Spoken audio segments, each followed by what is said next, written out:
అవును, ఈ క్లౌడ్ లో ఏవో సర్టిఫికేషన్స్ ఉన్నాయంట, దాని సంగతి ఏంటి? అవును, అమెజాన్, మైక్రోసాఫ్ట్, గూగుల్ వాళ్ళు సర్టిఫికేషన్ కోర్సెస్ ప్రొవైడ్ చేస్తున్నారు. కొంచెం ఇన్ డీటెయిల్ గా చెప్పొచ్చు కదా. చెప్తున్నా. అమెజాన్ వాళ్ళు ఏడబ్ల్యూఎస్ లో బిగినర్ లెవెల్ కి క్లౌడ్ ప్రాక్టీషనర్ అని, అడ్వాన్స్డ్ లెవెల్ కి సొల్యూషన్స్ ఆర్కిటెక్ట్ అని ప్రొవైడ్ చేస్తున్నారు. మరి మైక్రోసాఫ్ట్ వాళ్ళు? వాళ్ళు కూడా అజ్యూర్ లో బిగినర్ లెవెల్ కి అజ్యూర్ 900 ఫండమెంటల్స్ అని, అడ్వాన్స్డ్ లెవెల్ కి అజ్యూర్ 104, అజ్యూర్ 204 ని ప్రొవైడ్ చేస్తున్నారు. మరి ఇంకా గూగుల్ సంగతి ఏంటి?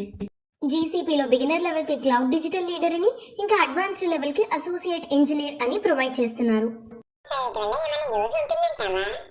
ఒకటి కాదు, చాలా ఉన్నాయి. సురేష్, వీటి వల్ల జాబ్ ఆపర్చునిటీస్ చాలా పెరుగుతాయి. ఇంకా సర్టిఫైడ్ పర్సన్స్ కి అయితే సాలరీ హైక్స్ చాలా ఉంటుంది. నాన్ ఐటీ వాళ్ళు ఈజీగా ఐటీలోకి వాళ్ళ కెరీర్ ని స్విచ్ చేసుకోవచ్చు. రెజ్యూమ్ చాలా స్ట్రాంగ్ గా ఉంటుంది. ఓహో. రమేష్, ఒక మాటలో చెప్పాలంటే కంపెనీస్ నమ్మకంతో మనకు జాబ్ ఇచ్చేస్తాయి.